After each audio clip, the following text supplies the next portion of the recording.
नमस्कार। इस दिल से के एपिसोड में हम चर्चा करेंगे कि महिलाओं का क्या योगदान रहा है राजनीति में, और जहाँ जहाँ भी विश्व में महिलाएं राजनीति में आगे बढ़ी हैं तो उन्होंने कमाल कर किया है। आपको याद होगा कि Golda Meir, Margaret Thatcher, Indira Gandhi, कुछ लोग कहते थे गूंगी गुड़िया, और गूंगी गुड़िया से वो दुर्गा बन गई। ये तो वाजपेयी जी ने खुद माना।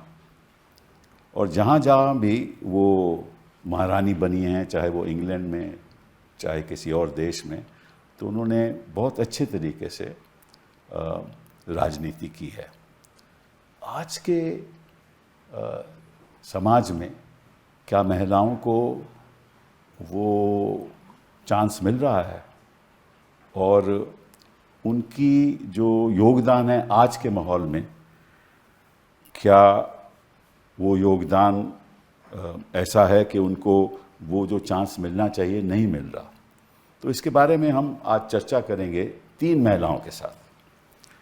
3 ऐसी महिलाएं जिन्होंने अपने बल पे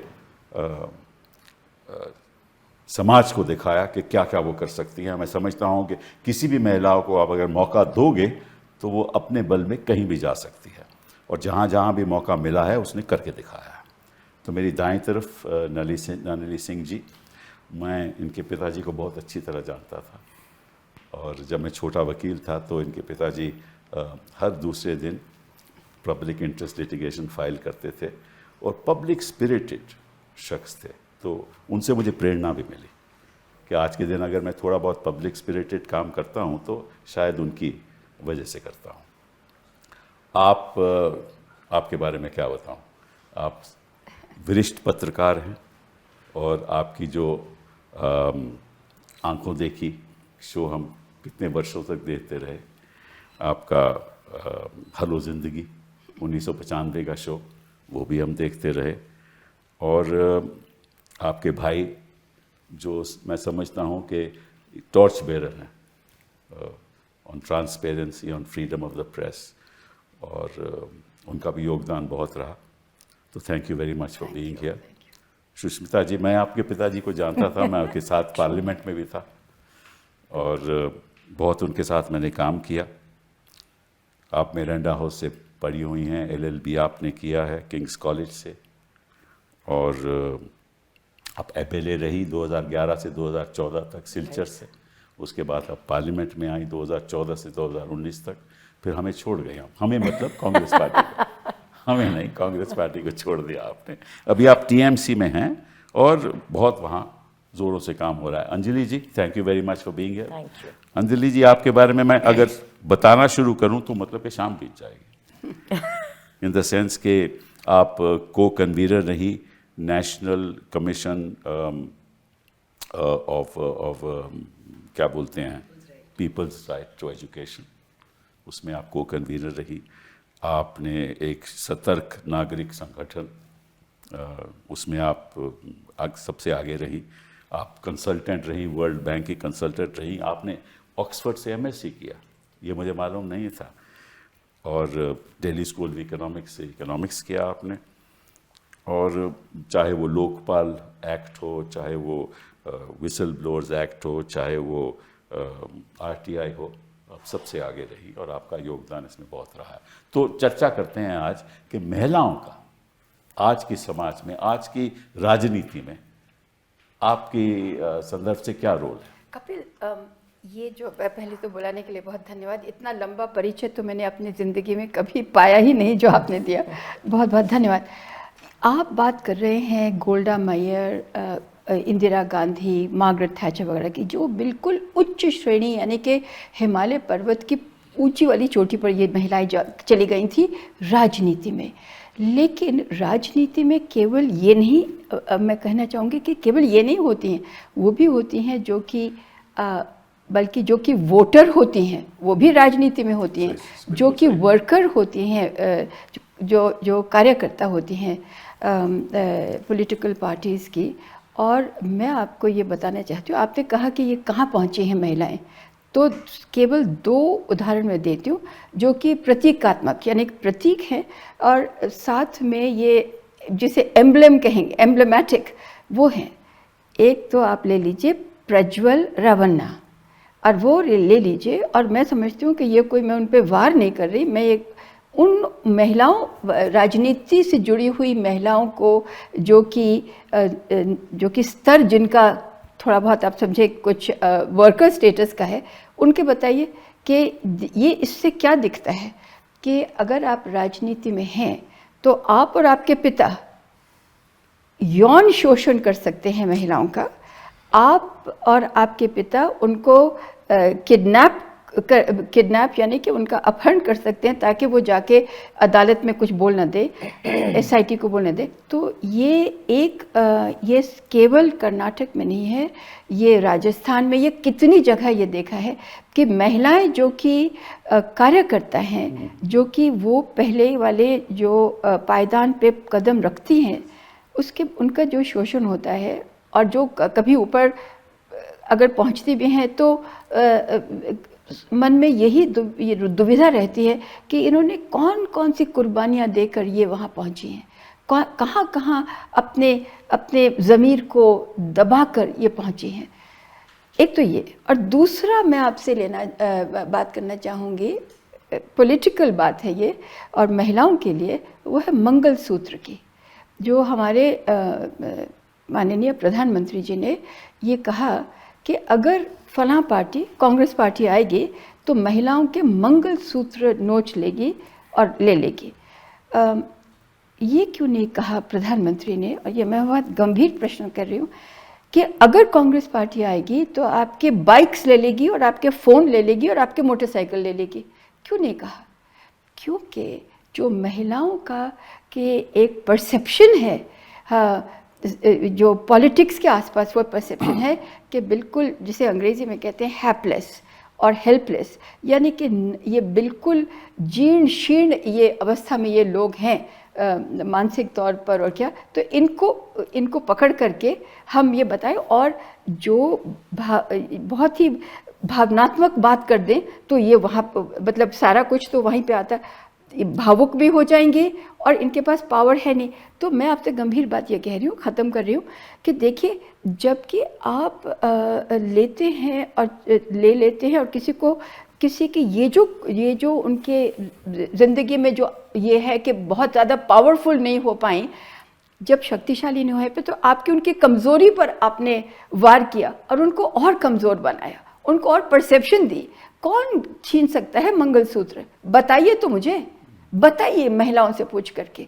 तो ये जो चीज़ें हैं ना, ये महिलाएं न बोल पाई हैं। दिखाता है कि भाई जो राजनीति में उच्च लोग स्तर पे बैठे हुए हैं, वो महिलाओं को इस नजरिए से देखते हैं। ये बात आपने कही। उससे नीचे वहाँ से मैसेज जाता है। हाँ, करेक्ट। तो फिर प्रज्वल रेवन्ना कैसे आगे बढ़ेंगे, कैसे आगे बढ़ें? तो फिर वो लोग भी तो वही कर रहे हैं ना। तो फिर आपने जो कहा, ये बहुत बड़ी दीवार है महिलाओं के लिए। सुष्मिता ज़्यादा बोल सकेंगे इसके बारे में, तो बहुत एकदम वरिष्ठ एक पॉलिटिशियन है, महिला पॉलिटिशियन, ये बता सकेंगे। लेकिन मैं समझती हूँ कि लीपा पोती के, यानी कि हम लोग कर लेते हैं कि महिलाएं बहुत देश, नारी शक्ति वगैरह, नारी भक्ति, नारी शक्ति, और वंदना करते हैं हम सब। तो ये वंदना है क्या?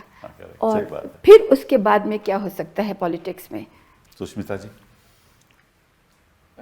मैं आपसे सहमत हूँ, पर भारतवर्ष में अगर महिलाओं के इतिहास को देखा जाए राजनीति में, तो कुछ पॉजिटिव है और कुछ नेगेटिव है।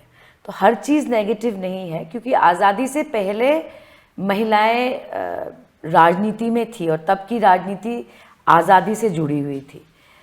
हमारे देश में महिला राष्ट्रपति हैं, प्रधानमंत्री रही हैं, पर सच्चाई ये भी है कि सिर्फ एक महिला प्रधानमंत्री है सब। बिल्कुल। तो सिर्फ एक महिला प्रधानमंत्री जिनको हम गर्व करते हैं, मैं मानती हूँ कि काफ़ी नहीं है।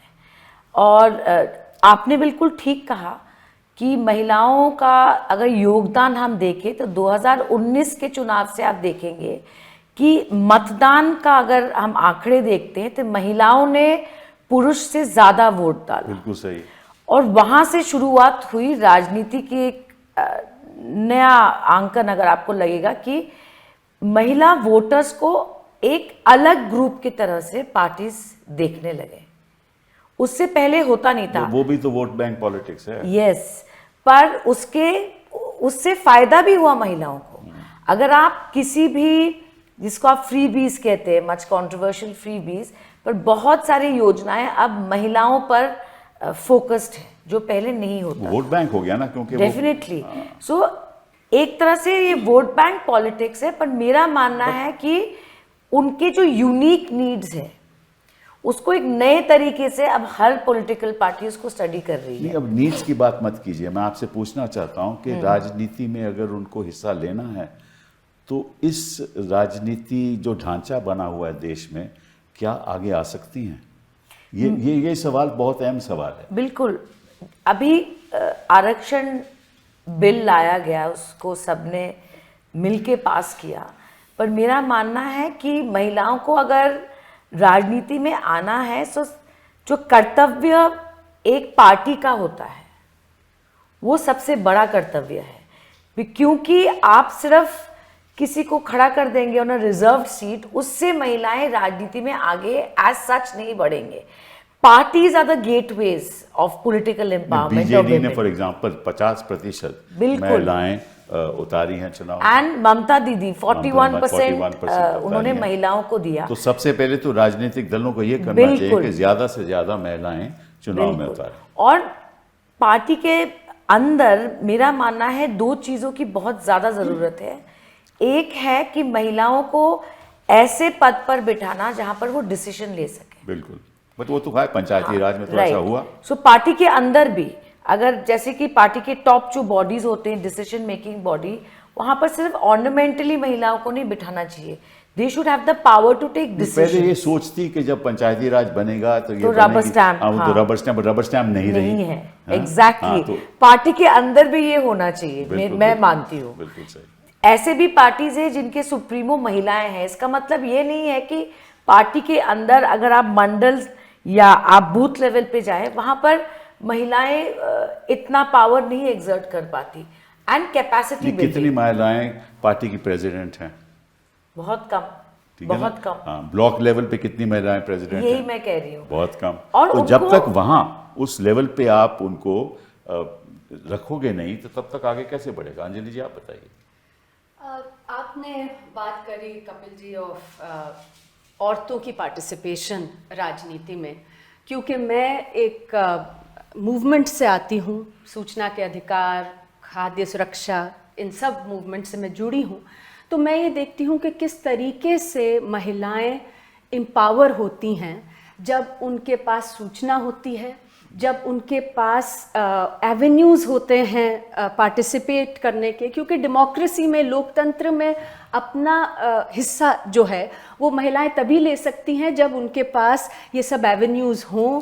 और हमने देखा है कि पिछले 70 साल में भी कि बहुत महिलाएं आगे आई हैं। मैं राजनीतिक पार्टी को बिलोंग नहीं करती, इसलिए मैं राजनीतिक पार्टी की बात नहीं कर रही हूँ, बट राजनीति में महिलाओं ने बहुत ज़बरदस्त अपना जो पार्टिसिपेशन किया है, उसमें महिलाओं ने सामने आकर बहुत सारे अधिकार मांगे हैं और उसे उन्हें पाया भी है।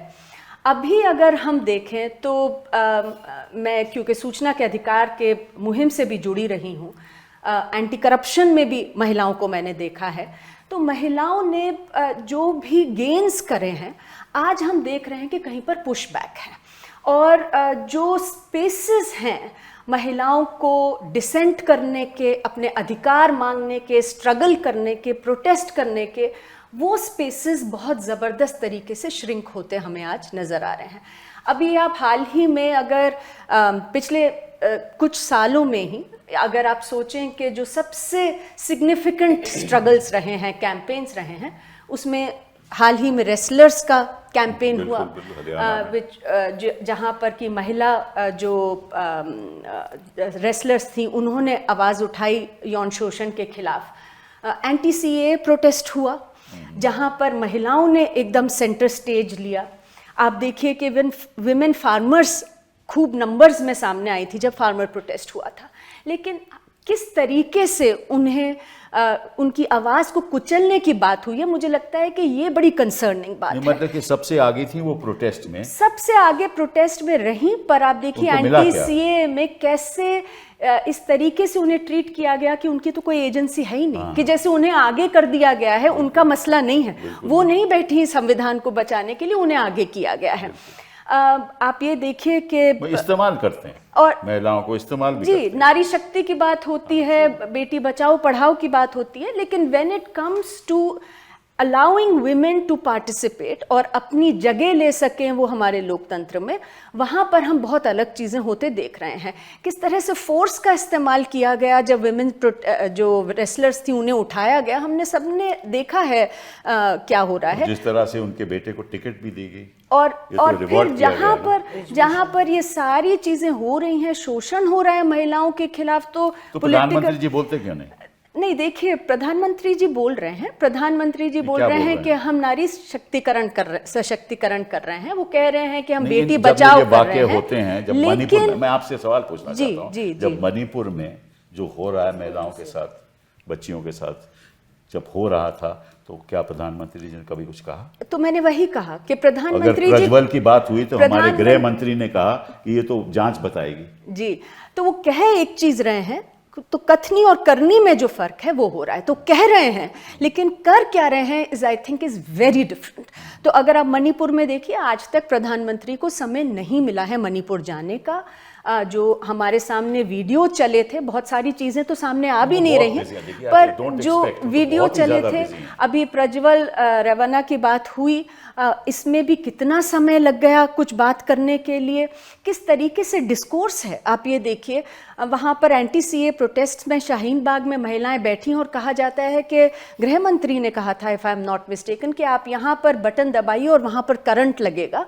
तो एक्चुअली जो बात है वो जो कहने में और करने में जो अंतर है वो बहुत है, और वो जो है महिलाओं की स्पेस को to be able to realise their place in a democracy, जो पार्टिसिपेट कर सके वो लोकतंत्र में, वो बहुत बुरी तरह से श्रिंक होता हमें नजर आ रहा है आज। मैं आपको ये मतलब आगे करना चाहता हूँ कि ये जो प्लेटफॉर्म है ना, इसमें कोई सवाल जवाब की बात नहीं, कभी भी आप कुछ कहना चाहे कहिएगा, बिकॉज अदरवाइज वो कॉन्वर्सेशन बढ़िया नहीं होगी। तो ऐसी 100 कंस्टिट्यूएंसी हैं इस देश में, पार्लियामेंट्री कंस्टिट्यूएंसीज, जिसमें महिला मेजॉरिटी में है। बिल्कुल बिल्कुल है। तो और महिलाएं अपनी कैंडिडेट क्यों नहीं देती? ये तो बहुत इंपॉर्टेंट बात है। बहुत इम्पोर्टेंट बात है। कपिल, मैं सिर्फ ये कहना चाहूँगी कि देखिए, जबकि अंजलि बात कर रहे हैं कि अवसर मिले, आप भी कह रहे हैं मौका मिले, तो देखिए एक बहुत ही गज़ब की चीज़ हुई है। ये जो फ्री बस राइड्स हैं, दिल्ली से शुरू हुआ, और ये शायद अरविंद केजरीवाल को श्रेय मिले इसका। उसके आगे कई प्रांतों में ये हो गया है। अब एक इतना मार्मिक आर्टिकल निकला था इंडियन एक्सप्रेस में, जिसमें ये लिखा था कि बसें इतनी खचाखच भरी हुई हैं औरतों से, वो लटक रही हैं बाहर, वो किसी को पकड़ रही हैं, लेकिन वो बस में अपना पाँव धर रही हैं। तो उसमें लिखा हुआ था, where are they all going? कहाँ जा रहे हैं ये, कहाँ जा रही हैं महिला? असल में अपने घर की चार दीवारी से निकलने के लिए पैसा लगता था, अब पैसा नहीं लगता है। 400 किलोमीटर दूर कोई शादी पे जा रही हैं, 200 किलोमीटर दूर किसी अस्पताल में किसी को देखने जा रहे हैं, उनके जो कभी कर नहीं पाई, पूछने के लिए कि आपका क्या हाल है। तो माने ये कितनी खूबसूरत चीज़ें हुई हैं। और एक प्रधानमंत्री की भी मैं तारीफ़ करना चाहूँगी। एक चीज़ में उन्होंने कहा कि मैं 2 लाख लखपति बहनें बना दूंगा। अब देखिए, हमारे समाज में लखपति होना जो पहले हमारे चला आता था, मतलब बहुत रसूख वाले किसी इंसान को लखपति कहा जाता था। बनाया के बात ही थी, अगर कहा भी तो मुझे वो अच्छा लगा था। लेकिन उन्होंने कहा था 15 लाख भी आएंगे हर के बैंक अकाउंट। वो तो फिर आपको पता है। प्रधानमंत्री जी का एक प्लस पॉइंट है, एक सबसे बड़ा माइनस पॉइंट है कि वो महिला सुरक्षा का राजनीतिकरण करते हैं। यही इसलिए मणिपुर में वो गए नहीं, जब पूरे देश ने देखा वहाँ पर क्या हुआ, और इतनी गंभीर घटना थी, प्रधानमंत्री का वहाँ जाना ज़रूरी था क्योंकि पूरे देश की महिलाओं को एक मैसेज जाता। पर उन्होंने वेस्ट बंगाल में संदेश खाली को इतना बड़ा इशू किया, और अब वीडियो में दिख रहा है कि ये पूरा सजाया हुआ था। फिर जिस प्रदेश में बीजेपी की सरकार है, अगर वहाँ पर कोई बलात्कार होता है या कुछ होता है, वो नहीं बोलते हैं। और जहाँ पर बीजेपी की गवर्नमेंट नहीं है और वहाँ पर कोई अगर महिला सुरक्षा को लेकर कुछ होए तो वो उसको एकदम प्रचार तक, रैली तक ले आते हैं। सो इस तरह का अगर सिलेक्टिवली देश के प्रधानमंत्री या कोई भी चीफ मिनिस्टर, कोई भी इंसान जो एक बड़े पद में बैठता है, वो मेरा मानना है सारे देश की महिलाओं को एक गलत मैसेज देना है। This should not be my rape against your rape. ये सबको बंद करना चाहिए, चाहे कोई भी पार्टी हो, और प्रधानमंत्री को तो बिल्कुल ही नहीं करना तुरंत चाहिए। बयान भी देना चाहिए।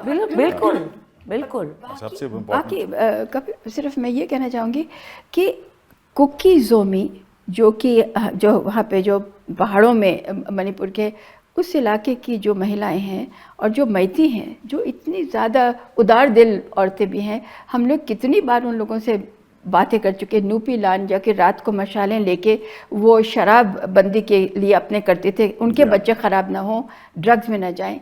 तो ये इसके ऊपर में कुकी जोमी महिलाओं को नंगा करके भगाया जाता है, उनको छुआ जाता है उनके प्राइवेट पार्ट्स में। क्या इसके बाद प्रधानमंत्री को वहाँ जाकर बैठ नहीं जाना चाहिए था कि जब तक ये आप बताएं कि क्या हुआ है?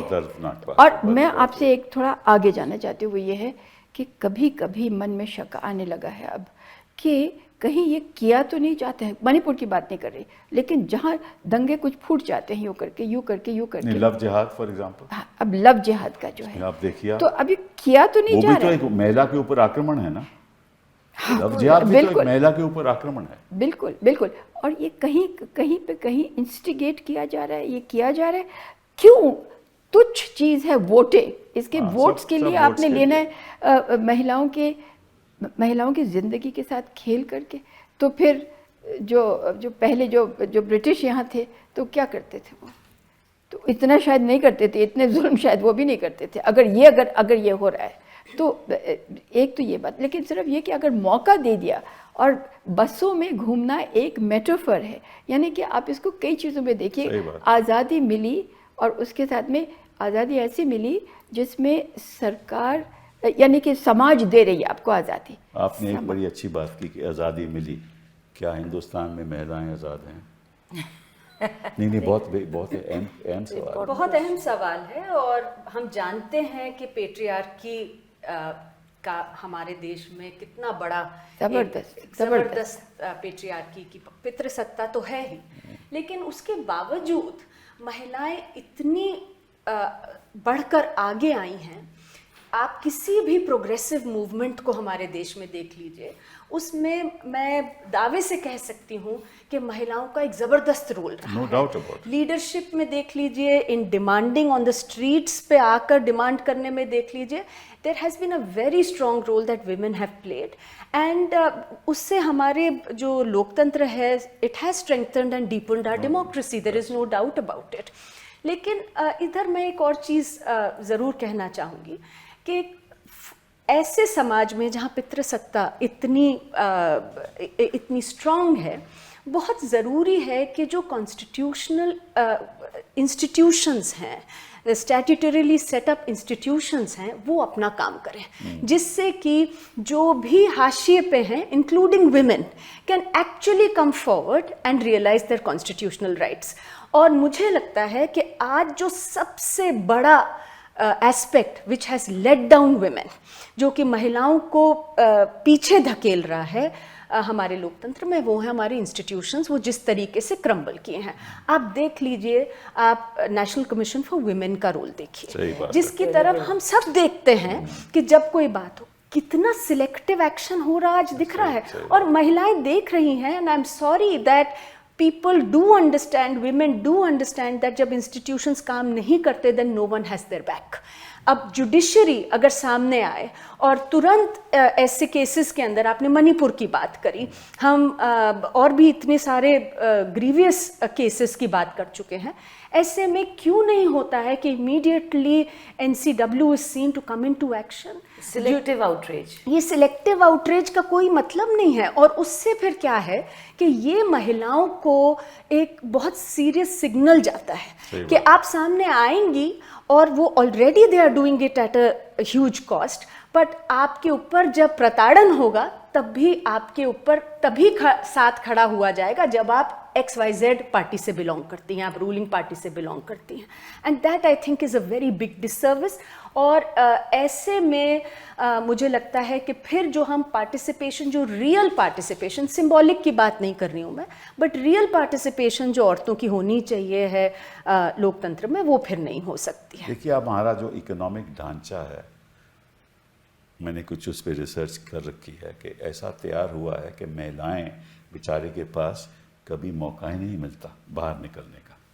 अब देखिए कि हिंदुस्तान में एग्रीकल्चर सेक्टर में 76% जो काम करती हैं वो महिलाएं हैं, तो बाहर कैसे आएंगी? मनरेगा में भी यही कह रहा हूँ ना, एग्रीकल्चर सेक्टर में, या आप देखिए टीचर्स में, वहाँ महिलाएं आएंगी आपकी, एजुकेशन में हैं, एग्रीकल्चर सेक्टर में हैं, नर्सिंग में हैं, लेकिन कोई और सेक्टर में महिलाओं का खास कोई योगदान है ही नहीं। इनफैक्ट ये अच्छा है कि नहीं, but I feel unorganise sector में सबसे ज्यादा महिलाएं हैं जहां उनको होना नहीं चाहिए। हाँ, इसी संदर्भ में मैं बात कर रहा हूँ।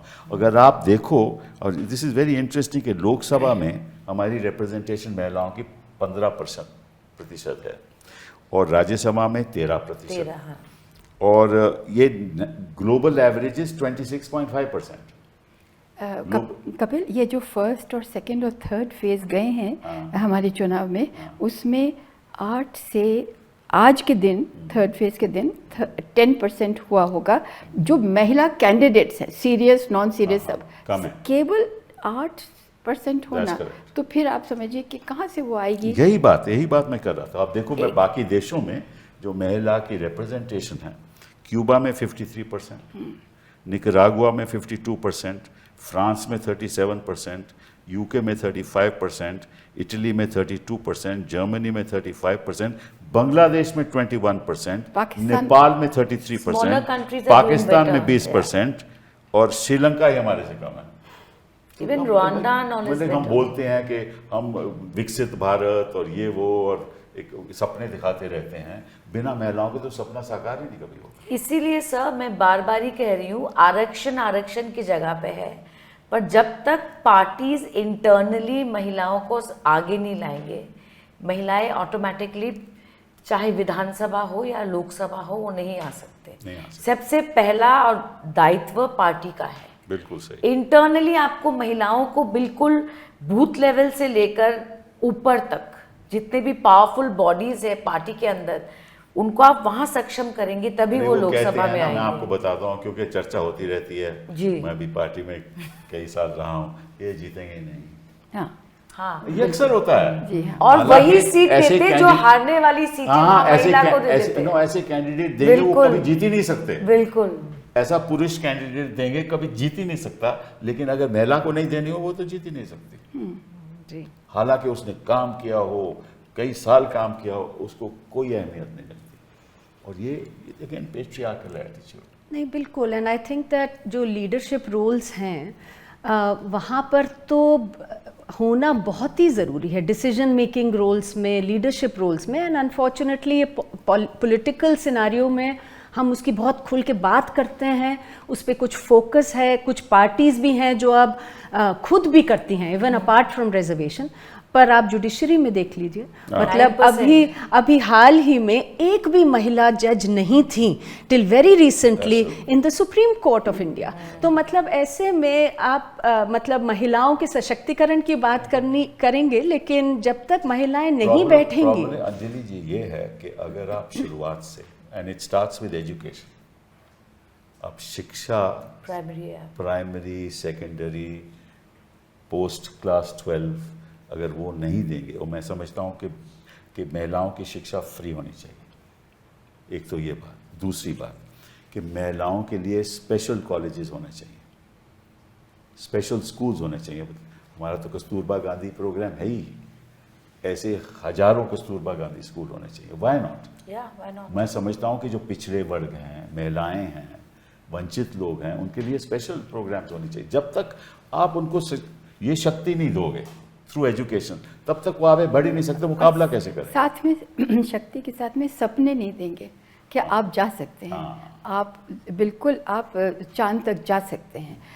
कपिल, एक और चीज़ पे मैं ध्यान दिलाना चाहूँगी, वो मुझे ये है कि जो महिलाओं की सेहत है, महिलाओं और बच्चों की, जो हमारी हड्डियां हैं, न जाने वो कब कितनी गल चुकी हैं। Most anaemic women in the world are in India. बिल्कुल। और बाकी हमारे most stunted children in the world, बच्चे जो कि अपने उम्र से इतने साइज के हैं, महिलाएं जो उनको भोजन मिलता है, जो अपने खाती हैं अंत में जा कर के, जो खाती है कि नहीं, ये सब चीज़ें आपको स्क्रूटनाइज करनी पड़ेंगी।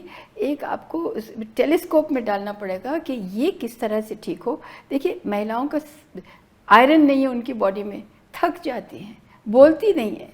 और फैमिली को पहले खिलाती हैं, बाद में आप खाती हैं अगर बचा कुचा हो, और बोल नहीं पाती हैं ना, बोल नहीं सकती हैं। और ये जो कमी रह जाती है, फिर वो एक क्यूमुलेटिव है, यानी कि आज के दिन मैं थकी तो कल के दिन मैं दोबारा 2% और थक जाऊंगी, और उसे क्योंकि काम तो उतना ही करना है। तो ये इसके ऊपर मुझे लगता है कि पर्याप्त हमने ना ध्यान दिया है, ना शायद उतना, सिर्फ जब कि प्रसव होता है यानी प्रेगनेंसी होती है तब थोड़ा सा है आयरन टैबलेट्स वगैरह, लेकिन ऐसा नहीं है। महिला प्रसव 2 बच्चे करेगी, वो उसके 2 साल आप समझ लीजिए, वो तो जीवित रहती है 60, 70, 80 साल तक, और उसकी इस सड़ी गली हालत में उसकी बॉडी क्यों रहे? तो मैं आपसे ये कहना चाहती हूँ अंजलि को, I just want to add to what Nalini ji saying that देखिए, ये बिल्कुल सही बात है कि जब तक महिलाओं के स्वास्थ्य पे फोकस नहीं होगा, काम नहीं होगा, तो उनके सशक्तिकरण की भी जो बात है वो केवल लिप सर्विस रह जाती है। पर वो होने के लिए we have to acknowledge as a country and those who are in power, जो सत्ता में बैठे हैं, उनको भी एक्नॉलेज तो करना पड़ेगा कि इसकी ज़रूरत है। मैं आपको एग्जांपल देती हूँ कि अभी जो NFHS का डेटा आया था, उसमें ये सामने आया कि 60% महिलाएं और नियरली 70% बच्चे एनीमिक थे। तो उसके रिस्पॉन्स में हमने सोचा था कि बहुत सारी चीज़ें होंगी, बट इंस्टेड ऑफ दैट जो next NFHS national family health survey हुआ, उसमें वो क्वेश्चंस ड्रॉप कर दिए गए। सो द सॉल्यूशन मिल गया। The problem here is that अगर हम एक्नॉलेज ही नहीं करना चाहेंगे, बिकॉज हम लोग इतने हरी में हैं कि हम विश्व गुरु हैं, हम सबसे विकसित देशों में हैं, तो जो ऐसा डेटा सामने आए हम उसको समझ के एनालाइज करके उसके ऊपर कुछ करें, उसकी बजाय अगर हम ये कहेंगे कि नहीं, हंगर इंडेक्स जो आता है जिसमें इंडिया स्लिप कर रहा है, वो तो हम तो उसको मानते ही नहीं हैं, बल्कि फिर हमारी जो women and child development minister है वो बैठ के कहेंगी कि today I am also hungry, क्योंकि आज मैं सुबह से काम कर रही थी तो मेरे पास समय नहीं मिला खाने का। दिल्ली से एक मिनट, सुबह से दिल्ली से मैं फ्लाइट पकड़ के कोचिन गई थी, वहाँ मैंने चाय पी, फिर फ्लाइट पकड़ के शायद बम्बई गई, फिर वहाँ पे फिर मैं दिल्ली आ गई हूँ। फ्लाइट में हो सकता है प्राइवेट प्लेन भी, क्योंकि इतने उच्च अधिकारी हैं, वो कैबिनेट मिनिस्टर हैं, और इन कैबिनेट मिनिस्टर ने फिर इसके बारे में, प्रज्वल रेवन्ना के बारे में शायद उन्होंने अभी कोई बयान, मैं तो ये कहती हूँ क्यों नहीं वो सड़कों पे आ गई, स्मृति के बारे में, स्मृति ईरानी के बारे में, क्यों नहीं वो सड़कों पे आ गई, क्यों नहीं वो धरने पे बैठ गई कि JDS से आप बीजेपी अलग हो, अपने रिश्ते तोड़े, क्यों नहीं कहा? इतनी, यानी कि वो सबसे उनकी लीडिंग फैमिली है, जो देवेगौड़ा जी की फैमिली है, उसमें से एक व्यक्ति, ये भी कर्नाटका के हैं, और उनके और MP, और बाकी उनके पिता निकल आते हैं। तो आपको Smriti Irani women and child development में ये तो स्टैंड अगर ले, तो मैं समझती हूँ कि सभी लोग उनके पीछे हो जाएं कि हाँ ये ठीक है। स्मृति ईरानी जी वही कार्यकर्ता है बीजेपी के जिन्होंने प्याज लटका लिया था अपने गले में प्राइस राइज के टाइम, और अब वो चुप है जब इतना प्राइस राइज हो रहा है। तो ये तो that's why they are politicians. That is true. That's why they are politicians. Cylinder, But मेरा जब minister मेरा से- मानना है कुछ ऐसे मुद्दे हैं जैसे कि मणिपुर का मुद्दा है या एनी ग्रोस, क्या है, अगर आप किसी भी पार्टी में आप बोल सकते हैं। जब मैं कांग्रेस पार्टी में थी सर और गेहलोत जी सीएम बन चुके थे और वहाँ पर एक बहुत बुरा गैंग रेप का केस हुआ, तो गेहलोत जी और मैं गए वहाँ, we had to say we are sorry, there is nothing wrong. So I think किसी भी पार्टी में हो आप, जो गलत है वो गलत है और जो सही है वो सही अभी है। कथुआ में जब हुआ, आपको मालूम है तो उसका रिएक्शन क्या था इन लोगों का? It's very sad That is the state. thing. लेकिन I think what we need is a social reform movement in India. अगर प्रधानमंत्री जी बात करते हैं कि विकसित भारत करना है, तो जब तक वो सोशल रिफॉर्म मूवमेंट जैसे राजा राम मोहन रॉय जी ने की थी, उस तरह की सोशल रिफॉर्म जब तक नहीं होगी, मैं समझता हूँ कि ये जो ढांचा है राजनीति का, ये बदल नहीं सकता। प्राइम मिनिस्टर तो खुद बंगाल में जाके दीदी ओ दीदी बोल के हैं, वो क्या सोशल रिफॉर्म करेंगे? ये मेरा व्यू है। I mean that's like a cat call to a only woman chief minister. Correct. तो अभी मैं कल देख रही थी टेलीविजन पे, वो जो रिटायर्ड जज लड़ रहे हैं चुनाव बंगाल में, बिल्कुल। वो कह रहे हैं अगर ममता बनर्जी महिलाओं को पैसे दे रही है तो उनका बाप का पैसा थोड़ी है। तो इस तरह का अगर भाषण ये तो राजनीति में एक ऐसा माहौल तैयार करता है, तो जो बाकी महिलाएं राजनीति में आना चाह रही वो नहीं हैं वो आएंगी। आएंगी क्या? कभी नहीं। It's not a safe space for women. Right. No, and I also want to say that जब सोशल रिफॉर्म की बात करते हैं और महिलाओं की पार्टिसिपेशन उसमें, उसके लिए भी एक बेसिक फ्रेमवर्क होना चाहिए जहाँ पर महिलाएं उतर सकें। हमने देखा है कैसे महिलाएं जब राशन खाद्य सुरक्षा की बात हुई है, वो कैसे सड़कों पे उतरी हैं, जो सूचना के अधिकार की बात हुई है सड़कों पे उतरी हैं। आज आप देखिए कि सड़कों पे उतर के पहले क्या होता था, आपको अगर करा भी जाए, डिटेन करा जाता था and then you would be let go, क्योंकि वायलेंट तो कोई होता ही नहीं है इस टाइप का प्रोटेस्ट। अब तो इजाजत ही नहीं लेकिन है। आज आप देखिए charges will be pressed against all the women who are daring to show truth to power.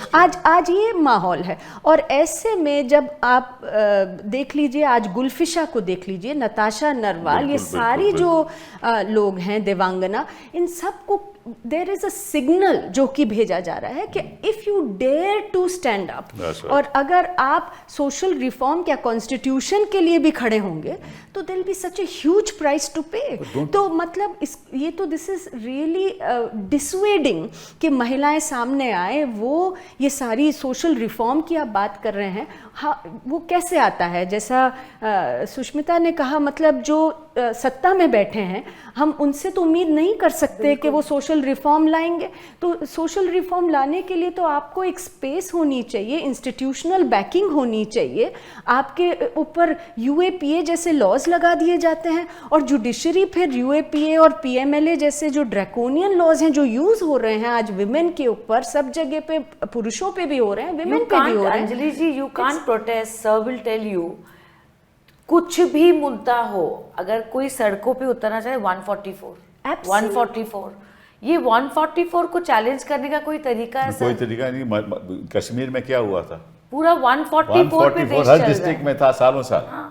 हम लोग अभी बाहर पूरे ही नहीं देश निकल में सकता घूम रहे थे इलेक्टोरल बॉन्ड्स और इन सब चीज़ों की बात करते हुए, जो सुप्रीम कोर्ट का जजमेंट आया, तो बहुत लोगों ने कहा कि ये मूवमेंट क्यों नहीं बन रहा, इससे कैंपेन क्यों नहीं बन रहा, इसमें तो बड़ी महिलाएं भी थी, पुरुष भी थे जब भ्रष्टाचार की बात होती थी।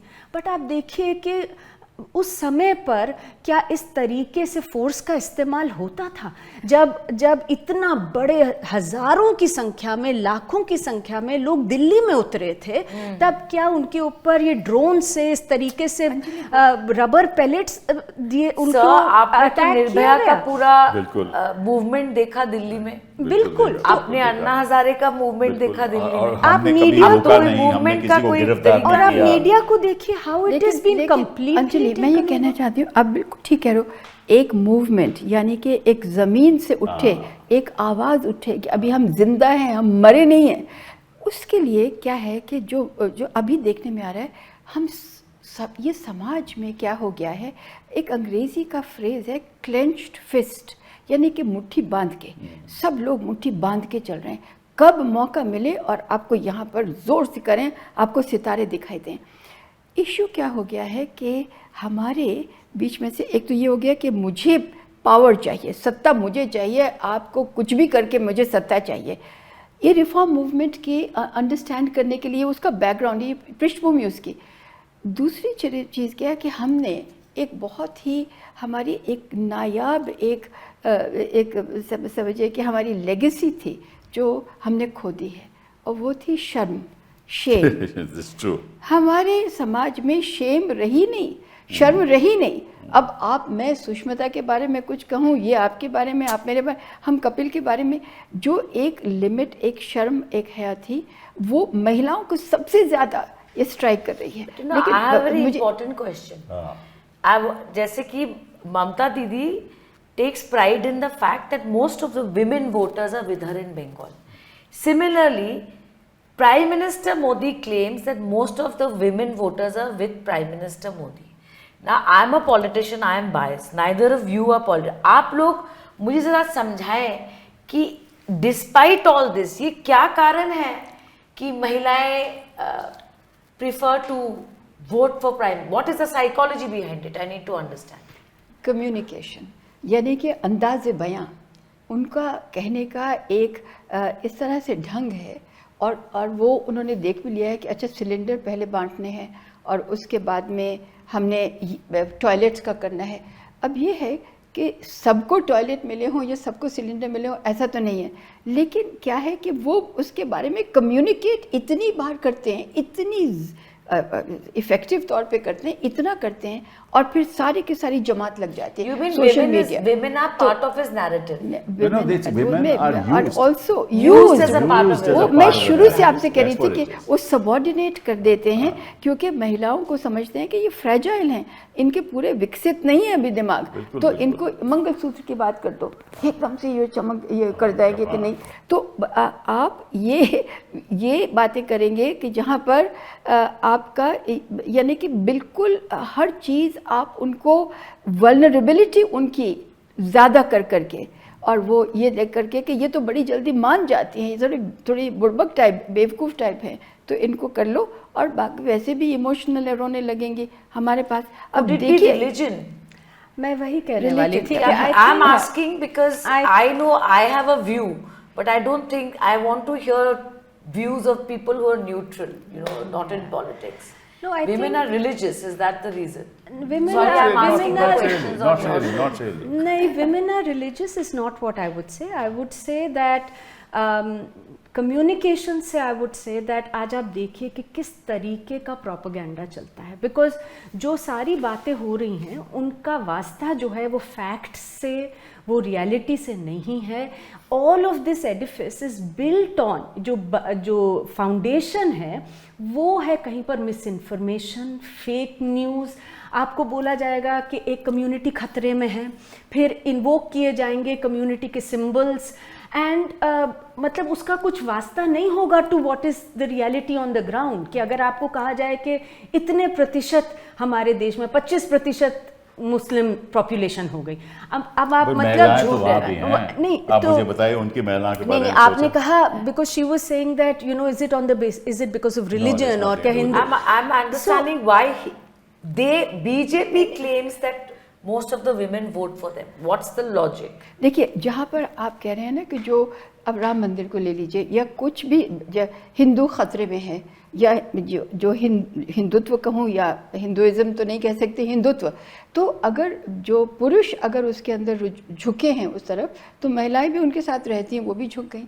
उस उतनी लिमिट से मैं कहूँगी कि वो एक इकोसिस्टम में आ गई बात कि भैया ये आपका धर्म है। They are neither socially empowered nor politically That empowered. is the thing. This is a big problem. But Secondly, another thing जो इनकी जो कहते थे ना कि भाई केजरीवाल फ्रीबीज दे रहा है जी, हाँ, वही ये जो बिल्कुल, हाँ, वही बात ये कर रहे हैं। अब फ्रीबीज नहीं है वो, और महिलाएं जो पूछा जाए तो बोले कि मुझे घर में अनाज भी मिलता है, मुझे यहाँ आजकल पानी भी मेरा यहाँ आता है, मेरी ये सड़क भी है, वो फैक्ट है, वो तो हमारे नेशनल कुछ प्रोग्राम कुछ जगह में कुछ जगह पे ऐसी बात है, ऐसी कोई दिक्कत नहीं है, लेकिन उससे कुछ बदलाव नहीं आने वाला। That's the point I am making. आप वोट तो ले लोगे लेकिन बदलाव नहीं आएगा। देखिए जब हम महिलाओं मुझे ये भी लगता है, जैसे हम अपने कॉन्स्टिट्यूएंसी में जब रूरल एरियाज में जाते हैं, रोजगार एक बहुत बड़ा मुद्दा है महिलाओं में। आपको लगता है कि किसी महिला से आप बात करोगे तो वो शायद सुरक्षा की बात करेगी, वो 3 चीज़ों की बात करती है। This is my practical experience in my constituency. पहला नंबर वो रोजगार की बात करते हैं, दूसरा जो आप लोग पहले कह रहे थे चिकित्सा, और तीसरा बच्चों की पढ़ाई। बिल्कुल। ये 3 चीज़ों पर बहुत जोर देती है महिला वोटर्स। और मुझे लगता है कि ये 3 चीजों पर अगर कोई भी पार्टी जोर दे वो नेशनल नैरेटिव तो महिला, क्यों नहीं बन रहा सुष्मिता जी? yes. क्यों नहीं बन रहा वो नेशनल नैरेटिव? ये बहुत नेशनल नैरेटिव तो देखिए तब बनता है जब आपकी मीडिया भी जो है that plays the role that it is suppose to. And अभी आप देख लीजिए कि किन चीज़ों के ऊपर डिस्कशंस हो रही हैं। हाल ही में प्रधानमंत्री ने कुछ इंटरव्यूज़ दिए हैं और उसके अंदर जिस तरीके के सवाल होते हैं, कोई जब वो कुछ क्लेम्स मेक करते हैं उनको कोई सीरियस सवाल ही नहीं पूछा जाता है। आप ये भी देख लीजिए कि आपने नहीं तो then how do you build, मतलब जिसको हम कहते हैं ना दैट हाउ पूरा नैरेटिव आप बिल्ड सरेंडर कर जाएं तो फिर आप आगे रास्ता कैसे ढूंढेंगे? और आप ये कैसे कहेंगे? तो फिर तो ये है कि आप एक चीज़ ही बोल रहे हैं। And apart from social media जिसकी प्रोलिफरेशन काफ़ी है आज, लेकिन उस तरीके की नहीं है जो हमारे मेन स्ट्रीम मीडिया की अभी भी है। हमने तो मनमोहन सिंह जी को भी प्रधानमंत्री देखा, राजीव जी को देखा, सर ने भी देखा। मैंने कभी नहीं देखा कि प्रधानमंत्री का हर प्रोग्राम वो लाइव दिखाता है, हर चैनल। ये तो पहली बार हम देश में देख रहे हैं। मतलब जिस दिन प्रधानमंत्री कहीं बोल रहे हैं, चाहे वो बिजनेस समिट हो सभी या चैनल्स, सारे चैनल्स लाइव जब तक वो बोलना बंद नहीं करेंगे दिखाते हैं। This is the state of media. Exactly. अब आप देखिए, राशन की बात हो रही थी तो मैं बताऊं, प्रधानमंत्री गरीब कल्याण अन्न योजना, उसमें प्रधानमंत्री डिसाइडेड, कोविड के बाद ये डिसीजन हुआ और उन्होंने आके खुद अनाउंस किया कि हम 5 किलो एक्स्ट्रा राशन देंगे जिनके पास राशन कार्ड है। Before Diwali he will come and से अब मैं बढ़ा रहा हूँ दिवाली तक। इट्स लाइक अ डोल। आप होली से पहले मैं बढ़ा रहा हूँ, चुनाव से पहले मैं बढ़ा रहा हूँ। Where is the rights? No, and that is not empowering women. वो ये मेरा अधिकार है। ये किसी का मेरे दया की बात नहीं है कि आप फोटो लगाकर राशन भिजवाएंगे। ये जो तो पूरा जब डिस्कशन होना चाहिए, जब सवाल जवाब होना चाहिए, जब मीडिया इसको कैरी करे, मीडिया को ये नहीं कहना चाहिए कि देखिए आप कितना पहुंच रहा है। ये होना चाहिए कि क्यों इसको as a matter of right. आप देखिए सेंसस नहीं हुआ हमारे देश में इस बार। आप देखिए ना, census for the first time, the decadal census hasn't happened in our country जनगणना करना होना, ये सेंसस करना होना जो हमारी अर्थव्यवस्था है उसके लिए बहुत ही घातक है। अब 1900 हमारे 2021 में होना था, अब क्या 31 तक अगर हम इंतज़ार करते हैं या इवन 26 तक, आपकी जितनी प्रोजेक्शंस हैं वो फिर आप किस तरह करेंगे, वो सब गड़बड़ा जाएंगे। लेकिन ये जो हम ये बात कर रहे हैं ना कि महिलाओं की, आप कह रहे हो कि वो socially backward as well as politically, लेकिन इशू क्या है, एक चीज़ में वो आगे हैं जिसको मैनिपुलेट किया जाता है, वो है emotionally not well. I can not से कि इस तरह से वेल, यानी कि इमोशंस बिल्कुल उनके काबू में हैं, लेकिन बड़ी जल्दी से चिंगारी वो जो है, एकदम से आपने कुछ फेंका तो चिंगारी है वो शोला बन जाती है। इस तरह से महिलाओं को किया जाता है। वो मंगलसूत्र वाला एक बड़ा अच्छा एग्जाम्पल है। उनको सबॉर्डिनेट कर लो पहले उस चीज़ पर, एकदम से डर गई, डरने के बाद में आपने डोमिनेट कर लिया, उसके बाद सबॉर्डिनेट हो गई, उसके बाद में वोट आएंगी। तो मेरा कहने का मतलब जो महिलाओं का जो वोट का है, अब जो ममता बनर्जी करती हैं, वो उनकी जो अटैचमेंट जो मैंने देखी है, महिलाओं की अटैचमेंट उनके प्रति वो फ़र्क है। वो दीदी वाली है, कुछ वो माँ वाली है, कुछ उसमें, मैं तो बांग्ला नहीं जानती लेकिन मुझे लगता है वो कुछ भिन्न है। मेरे कुछ रिश्तेदार हैं बंगाली, तो वो उनका जो मैं देखती हूँ वो फ़र्क है। लेकिन यहाँ पर ये है इनकी वल्नरेबिलिटी, यानी कि इमोशनल डिपेंडेंस हमेशा मैं आप पे आधारित रहूं, बस वो बड़ा अच्छा है। मैं आपको एक आंकड़ा बताना चाहता हूँ, उसके बाद हम इसकी चर्चा को ज़्यादा आगे नहीं बढ़ाएंगे, लेकिन वो ये है कि 40% जो वर्क फोर्स है इस देश की वो माइग्रेंट लेबर है। हाँ, 40%। करोड़ों में बताइए वो तो कितना इसका मतलब क्या हुआ कि महिला अकेली है घर पे, उसने सब कुछ देखना है, अपने बच्चों को भी देखना है, खेत को भी देखना है, सब काम करना है। और जो पुरुष है वो दिल्ली में है या पंजाब में है या महाराष्ट्र में है या कहीं और है। तो कभी बदलाव तो हो ही नहीं सकता जब तक ये प्रॉब्लम सॉल्व नहीं होगी, कभी बदलाव हो ही नहीं सकता। और जो हम बात कर रहे हैं कि महिला सशक्तिकरण की, वो कभी हो ही नहीं सकती। मैं समझता हूँ सरकार तो कभी करेगी ही नहीं, उनको तो वोट चाहिए और कुछ नहीं चाहिए। लेकिन इस देश में ये गलती पुरुषों की है। जब घर का आदमी बच्चियों को अहमियत नहीं देगा, तब तक ना सोशल रिफॉर्म होगा ना बदलाव होगा। और अहमियत का मतलब शिक्षा, स्वास्थ्य and freedom to do what she wants. ये नहीं कि शादी कर दो, वो बेचारी शादी हो जाए, जो काम कर भी रही है वो छोड़ना पड़ता है। तो ये सामाजिक बड़ा भारी एक हमारे सामने। कपिल, अगर आप ख़त्म कर रहे हैं तो मैं एक छोटी सी बात कहूँ, जो कि इस वक्त सत्तासीन सरकारें हैं, बेशक हमारे प्रदेशों में हैं या बीजेपी जो है यहाँ पर एनडीए सरकार जो भी, तो उनके खिलाफ नहीं हम बोल रहे, यानी हमको सबको लेके चलना है। इसलिए एक आपको याद होगा वो बहुत ही अच्छी सी लाइन है कि दुश्मनी जम के करो, दुश्मनी जमकर करो, लेकिन ये गुंजाइश रहे कि अगर फिर दोस्त बन जाएं तो शर्मिंदा ना हो। बिल्कुल सही, बहुत अच्छा कहा, बहुत अच्छा कहा। तो मैं समझता हूँ कि चलिए, thank you very much for being here. चर्चा बहुत अच्छी रही, लेकिन मैं समझता हूँ कि बदलाव की जो हमारी सोच है ना, तो सशक्तिकरण की जो हम बात कर रहे हैं, वो इतनी जल्दी नहीं आने चाहिए। जब तक पॉलिटिक्स का ढांचा नहीं बदलेगा, तब तक समाज में बदलाव नहीं आएगा। बिल्कुल, आपका बहुत बहुत धन्यवाद। धन्यवाद, थैंक यू।